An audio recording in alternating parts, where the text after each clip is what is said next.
الحمدللہ الحمدللہ رب العالمین والصلاة والسلام علی من لا نبی بعدہ اما بعد فاعوذ باللہ من الشیطان الرجیم بسم اللہ الرحمن الرحیم لقد خلقنا الانسان فی احسن تقویم صدق اللہ مولانا العظیم اللہم صلی وسلم وبارک علی آل سیدنا محمد النبی الکامل وعلى آلہ کمال نہایت لکمالک عدد کمالہ صلی اللہ علیہ وسلم۔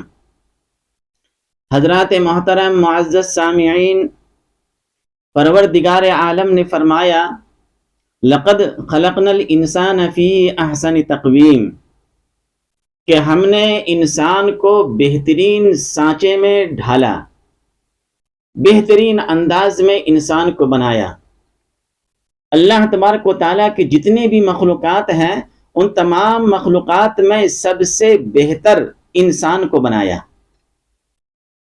اور آگے اللہ نے فرمایا ان اکرمکم عند اللہ اتقاکم، پروردگار عالم کے نزدیک سب سے زیادہ مکرم وہ انسان ہے جو اپنے اعمال کو اخلاص کے ساتھ کرے، کسی بھی اعمال کے اندر خلوص ہو تو اللہ تبارک و تعالیٰ ایسے انسان کو مکرم بناتے ہیں، عزت دیتے ہیں، شہرت دیتے ہیں۔ دنیاوی جو عزت ہے وہ الگ ہے اور آخرت کے اندر جو عزت دیں گے وہ الگ ہے۔ پروردگار عالم نے انسان کو مکرم بنایا، عزت دی، شہرت دی، تمام چیزیں عطا کی۔ کس بنیاد پہ؟ صرف تقوی کی بنیاد پہ۔ میرے دوستو، مجھے کہنا یہ ہے کہ تقوی کسی بھی انسان کے اندر نماز کو چھوڑ کر کے آ جائے، یہ ممکن نہیں ہے۔ نماز ہی نہ پڑھے اور کہے میرے اندر تقوی ہے، یہ کیسے ہو سکتا ہے؟ میرے دوستو، نماز ہر ایک مسلمان کے اوپر فرض ہے، چاہے وہ مسلمان مرد ہو چاہے وہ مسلمان عورت ہو، دونوں کے اوپر اللہ تبارک و تعالیٰ نے نماز کو فرض کیا ہے۔ اور قرآن شریف کے اندر ایک دو مقامات کے اوپر نہیں، تقریباً 700 جگہ کے اوپر اللہ تبارک و تعالیٰ نے فرمایا اقیم الصلاۃ، نماز قائم کرو، نماز قائم کرو۔ اللہ تبارک و تعالیٰ نے اپنے بندوں سے مطالبہ کیا اور حکم دیا کہ تم نماز پڑھو، تو نماز پڑھیں گے اور اس کی پابندی کریں گے، تکبیر اولیٰ کے ساتھ پڑھیں گے، وقت کا اہتمام کریں گے، تو اللہ تبارک و تعالیٰ ایسے انسان کو مکرم بناتے ہیں، مقرب بناتے ہیں، مکرم بناتے ہیں، عزت دیتے ہیں، اپنا قریب بناتے ہیں۔ پروردگار عالم ایک انسان کو مکرم بنایا۔ میرے دوستوں، مسئلہ یہاں پہ یہ ہے کہ مرد بھی نماز پڑھتے ہیں اور عورتیں بھی نماز پڑھتی ہے۔ آج کے اس پرفتن ماحول میں بعض حضرات یہ کہتے ہیں کہ جس طرح مرد نماز پڑھتے ہیں عورتیں بھی اسی طرح نماز پڑھے گی۔ میرے دوستو، اور دلیل کے اوپر وہ حدیث کو پیش کرتے ہیں جس کے اندر سرکار دو عالم صلی اللہ علیہ وسلم نے ارشاد فرمایا صلو کما رأیتمونی اصلی، کہ تم نماز اسی طرح پڑھو جس طرح مجھے دیکھ رہے ہو پڑھتے ہوئے۔ جو حضرات یہ کہتے ہیں کہ عورت اور مرد کے نماز میں کوئی فرق نہیں ہے، جس طرح مرد نماز پڑھتے ہیں، جو حیت اور کیفیت مرد کی ہے وہی حیت اور کیفیت عورتوں کی بھی ہونی چاہیے، میرے دوستو یہ صحیح نہیں ہے۔ اور دلیل کے اوپر یہ حدیث کو پیش کرنا یہ بھی صحیح نہیں ہے، کیونکہ حدیث صرف اتنی ہی نہیں ہے، یہ حدیث کا ایک ٹکڑا ہے۔ حدیث مکمل امام بخاری رحمت اللہ علیہ نے نقل فرمایا ہے۔ بخاری شریف کو آپ دیکھ سکتے ہیں، اسی حدیث سے پہلے بھی جملے ہیں اور اسی حدیث کے اندر بعد کے اندر بھی جملے ہیں، جس سے یہ معلوم ہوتا ہے کہ یہ حکم صرف اور صرف مردوں کے لیے ہے۔ میرے دوستو، سرور کونین صلی اللہ علیہ وسلم نے ارشاد فرمایا کہ اس کو مالک بن حمیر کو، یہ ایک صحابی رسول ہیں، سرکار دو عالم صلی اللہ علیہ وسلم کی خدمت میں پہنچے اور دور دراز علاقے سے آئے تھے. آپ صلی اللہ علیہ وسلم کی خدمت میں کچھ دنوں تک رہے اور سرور کونین صلی اللہ علیہ وسلم بہت ہی رحیم اور کریم اور شفیق تھے. سرکار دو عالم صلی اللہ علیہ وسلم نے اس صحابی کو دیکھ کر کے بھانپ لیے. مزاج نبوت نے پہچان لیا کہ یہ انسان گھر لوٹنا چاہتا ہے, اپنے اہل و عیال سے ملنا چاہتا ہے. تو سرکار دو عالم صلی اللہ علیہ وسلم نے اس صحابی سے فرمایا کہ کیا تم گھر جانا چاہتے ہو؟ تو انہوں نے ہاں میں ارشاد فرمایا کہ جی میں گھر لوٹنا چاہتا ہوں. سرکار دو عالم صلی اللہ علیہ وسلم نے فرمایا کہ تم ارجعوا الی اہلہ کا الفاظ ہے وہاں پہ بخاری شریف کے اندر, تم اپنے اہل و عیال کی طرف لوٹ جاؤ. سرکار دو عالم صلی اللہ علیہ وسلم نے اجازت دی وہ صحابی کو, تم اپنے گھروں کی طرف لوٹو, جاؤ اپنے اہل و عیال سے جا کر کے ملو. لیکن جاتے ہوئے اسی حدیث کے اندر آگے سرکار دو عالم صلی اللہ علیہ وسلم نے ارشاد فرمایا کہ جب تم یہاں سے سفر شروع کرو تو راستے میں جب نماز کا وقت آ جائے تو تم میں سے ایک آدمی فَلْيُؤَذِّنْ أَحَدُكُمْ کا الفاظ وہاں پہ موجود ہے, تم میں سے ایک آدمی اذان دے. کیا فرمایا؟ تم میں سے کوئی ایک آدمی اذان دے. اس حدیث سے معلوم یہ ہو رہا ہے کہ سرکار دو عالم صلی اللہ علیہ وسلم جب کہہ رہے ہیں, فرما رہے ہیں, وہاں پہ مراد صرف وہ صحابی رسول صلی اللہ علیہ وسلم تھے, عورتیں وہاں پہ نہیں تھی, صرف صحابہ کرام تھے. اور صحابہ کرام ہی سے کہہ رہے ہیں آپ صلی اللہ علیہ وسلم جب تم سفر کرو اور راستے میں نماز کا وقت ہو جائے تم میں سے کوئی ایک آدمی اذان دے. اور ظاہر سی بات ہے کہ اذان مرد دیتے ہیں, عورتیں نہیں دیتی ہے. فرق سمجھ رہے ہیں کہ عورت اور مرد کے اندر اللہ تبارک و تعالیٰ نے بناوٹ کے حساب سے بھی فرق فرمایا ہے.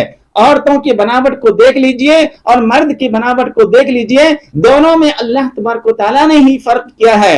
اور جب نماز اللہ تبارک و تعالیٰ کی محترم شان عبادتوں میں سے ایک عبادت, ایک اہم عبادت وہ نماز ہے, تو عورتوں کے لیے حکم کچھ اور ہے اور مرد کے لیے کچھ حکم کچھ اور ہے. تو میرے دوستو آج یہ کہہ دینا کہ عورت اور مرد کی نماز میں کوئی فرق نہیں ہے, فرق آپ صلی اللہ علیہ وسلم کی احادیث سے معلوم ہو رہا ہے. وہ صحابی رسول کو کہہ رہے ہیں کہ راستے میں جب نماز کا وقت آ جائے تو تم میں سے کوئی ایک اذان دے, اور تم میں سے جو بڑے ہوں ان کو چاہیے کہ وہ آگے بڑھ کر کے امامت کرے. تو ظاہر سی بات ہے کہ اذان بھی مرد ہی دیں گے, عورتیں نہیں دے گی, اور امامت بھی مرد ہی کریں گے, عورتیں نہیں کرے گی. اس احادیث کے اندر یہ فرمایا. اور آگے اسی احادیث کے اندر جہاں پہ امام بخاری رحمت اللہ نے اس حدیث کو نقل فرمایا ہے, اسی حدیث کے اندر ہے صلو کما رأیتمونی وصلی, فرمایا کہ جب تم اہل و عیال کے اندر چلے جاؤ تو اپنے اہل و عیال کو بھی نماز پڑھنے کا حکم دو اور اسے بھی نماز سکھاؤ. اور فرمایا کہ تم نماز اسی طرح پڑھنا جس طرح مجھے دیکھ رہے ہو پڑھتے ہوئے. یہ صحابی رسول صلی اللہ علیہ وسلم کو اللہ کے نبی صلی اللہ علیہ وسلم سمجھا رہے ہیں. معلوم یہ ہو رہا ہے کہ یہ حدیث مردوں سے خطاب ہے, عورتوں سے خطاب نہیں ہے. میرے دوستو آگے اسی احادیث کے اندر سرور کونین صلی اللہ علیہ وسلم کو اس صحابی نے فرمایا کہ جب تم اپنے اہل و عیال کے اندر لوٹو تو ان کو بھی نماز کا حکم کرو, اور جب تم نماز پڑھو گے تو اسی طرح پڑھنا جس طرح مجھے دیکھ رہے ہو پڑھتے ہوئے. یہ حدیث بخاری کے اندر ہے, جس سے فرق صاف معلوم ہو رہا ہے کہ یہ حکم عورتوں کو نہیں مردوں کو ہے. اس وجہ سے اس حدیث کو دلیل بنا کر کے یہ کہنا کہ عورت اسی طرح نماز پڑھے گی جس طرح مرد نماز پڑھتے ہیں, یہ صحیح نہیں ہے. اور اگر ایسا کہیں گے تو میرے دوستو آج کا یہ مسلمان مشکل میں آ جائیں گے, الجھن کا شکار ہو جائیں گے. وہ کیسے ہوں گے؟ جب آپ گھر پہنچیں گے اور گھروں کے اندر آپ دیکھ رہے ہیں کہ ایک آپ کی عورتیں کیا کر رہی ہے, وہ پگڑی باندھ لی ہے اور گریبان کو کھول دیا ہے اور پاجامہ شرعی جو ہے وہ ٹکنوں سے اوپر کر لیا ہے. کون؟ عورتیں. اور آپ کہیں گے عورتوں سے یہ تم کیا کر رہی ہو، وہ عورت کہے گی کہ یہ آپ صلی اللہ علیہ وسلم کی سنت ہے، پگڑی باندھنا امامہ باندھنا یہ آپ صلی اللہ علیہ وسلم کی سنت ہے، گریبان کو کھولنا یہ آپ صلی اللہ علیہ وسلم کی سنت ہے، رکھنوں سے اوپر تہبند کو اٹھانا یہ آپ صلی اللہ علیہ وسلم کی سنت ہے۔ اور اللہ تبارک و تعالیٰ نے قرآن کے اندر فرمایا لقد کان لکم فی رسول اللہ اسوۃ حسنہ، کہ سرکار دو عالم صلی اللہ علیہ وسلم نمونہ ہے، آپ صلی اللہ علیہ وسلم کی ذات اسوہ ہے۔ وہ عورت کہہ رہی ہے مردوں سے کہ یہ اسوہ صرف مردوں کے لیے نہیں ہے، عورتوں کے لیے بھی ہے۔ اب آپ کیا جواب دیں گے؟ وہاں پہ اجازت دے دیں گے کہ عورت بھی امامہ باندھ کر کے چلے، اور عورت بھی گریبان کھول کر کے چلے، عورت بھی تہبند کو اوپر ٹخنوں سے اوپر اٹھا کر کے نماز پڑھے، اور عورت بھی گھوڑ سواری کرے؟ ان تمام چیزوں کی آپ اجازت دے دیں گے؟ ظاہر سی بات ہے آپ کہیں گے کہ قرآن کی یہ آیت جو ہے وہ صرف عورتوں کے لیے نہیں، مرد کے لیے ہے، اسوہ ہے، عورتوں کے لیے بھی اسوہ ہے۔ لیکن جہاں پہ آپ صلی اللہ علیہ وسلم نے فرمایا کہ تم نماز اس طرح پڑھو اور مرد نماز اس طرح پڑھے، آپ صلی اللہ علیہ وسلم نے الگ الگ کیا ہے۔ ظاہر سی بات ہے کہ ایک صحابی رسول صلی اللہ علیہ وسلم ہے، وائل نام ہے ان کا، ان کو آپ صلی اللہ علیہ وسلم نے فرمایا کہ جب تم نماز کے لیے کھڑے ہو اور تکبیر تحریمہ کے لیے ہاتھ اٹھاؤ تو کانوں تک ہاتھ اٹھانا۔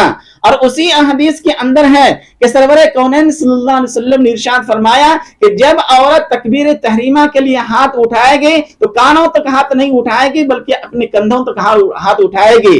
اسی حدیث کے اندر ہے کہ سرکار دو عالم صلی اللہ علیہ وسلم نے ارشاد فرمایا کہ جب عورت تشہد کے اندر بیٹھے گی تو دائیں جان کے اوپر بیٹھے گی اور اپنے پیر کو باہر کر دے گی۔ اس حدیث کو آپ دیکھیے، سرکار دو عالم صلی اللہ علیہ وسلم عورتوں کی نماز کا فرق خود ہی کر رہے ہیں، تو آج ہم یہ کون ہوتے ہیں کہنے والے کہ عورت اور مرد کی نماز میں کوئی فرق نہیں ہے؟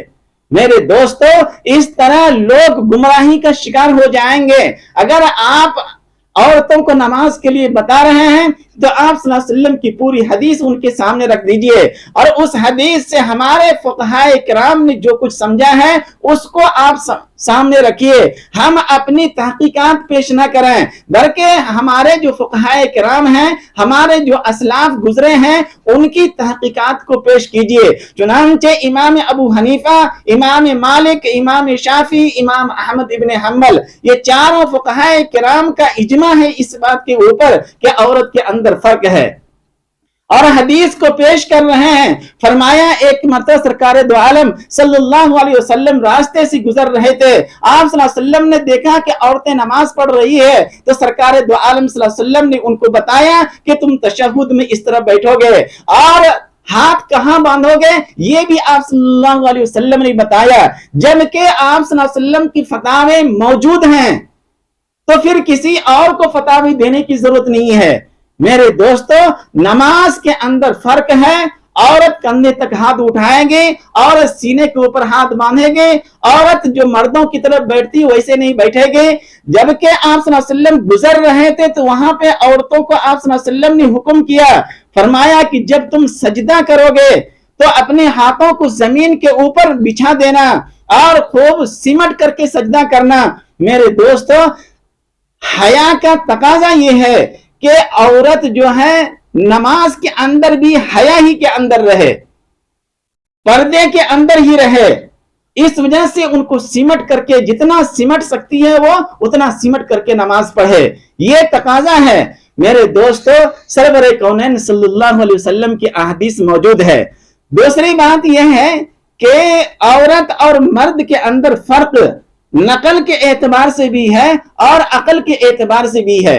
نقل کے اعتبار سے یعنی قرآن اور احادیث نقلن ہمارے پاس آیا ہے، ایک دوسرے سے نقل ہوتے ہوئے آیا، اور جو کہتے ہیں عقل کے اعتبار سے بھی آپ دیکھ لیں گے۔ معلوم یہ ہوتا ہے کہ عقل کو اگر آپ دوڑائیں گے تو عقل کے اعتبار سے بھی عبادات کے اندر فرق معلوم ہوگا۔ مثلا سرکار دو عالم صلی اللہ علیہ وسلم کا تشہد کے اندر کس طرح بیٹھیں گے، ہاتھ کہاں پہ باندھیں گے اور ہاتھ کہاں تک اٹھائیں گے، عورت اس کے بارے میں آپ صلی اللہ علیہ وسلم کی فتاوی خود ہی موجود ہے. اس وجہ سے الجھن کا شکار نہ ہو. عورت کو چاہیے جتنا نماز میں سمٹ سکتی ہے وہ اتنا سمٹ کر کے وہ نماز پڑھے. آپ دیکھیں گے یہ تو نقل ہے، قرآن شریف کی آیتیں ہیں اور سرکار دو عالم صلی اللہ علیہ وسلم کی احادیث ہیں. عقل کے اعتبار سے آپ دیکھیں گے کہ ایک شخص عمرہ کرنے کے لیے جا رہا ہے، حج کے اوپر جا رہے ہیں اور احرام باندھیں گے. احرام مرد باندھیں گے تو بغیر سلے ہوئے کپڑے پہنیں گے اور عورتیں سلے ہوئے کپڑے پہنیں گے. ایسا حکم کیوں ہے؟ یہ اس وجہ سے ہے کہ عبادات کی دو قسمیں ہیں، ایک قسم ہے مالی اور ایک قسم ہے بدنی. مالی عبادات کے اندر عورت اور مرد میں کوئی فرق نہیں ہے. مثلا یہ ہے کہ اگر زمین عشر کا ہو تو جتنا عشر مرد کے اوپر ہے اتنا عشر کیونکہ عورت کے اوپر ہے. کیوں؟ اس وجہ سے کہ مال میں دونوں برابر ہیں، عورت اور مرد. بینک بیلنس، بینک کے اندر جتنا پیسہ مرد کا ہے اور اگر اتنا ہی پیسہ عورت کا ہے تو جتنا زکوٰۃ مرد کو نکالنا ہوگا اتنا ہی زکوٰۃ عورت بھی نکالے گی. مال کے اندر کوئی فرق نہیں ہے، مالی عبادات کے اندر. لیکن بدنی عبادات میں فرق ہے. یہیں پہ آپ دیکھ لیجئے کہ ایک شخص عمرہ کرنے کے لیے جا رہا ہے اور وہ احرام باندھ رہا ہے تو مرد احرام بغیر سلے ہوئے کپڑے پہنیں گے اور عورتیں سلے ہوئے کپڑے کے اندر احرام کا نیت کریں گے، احرام باندھے گی وہ.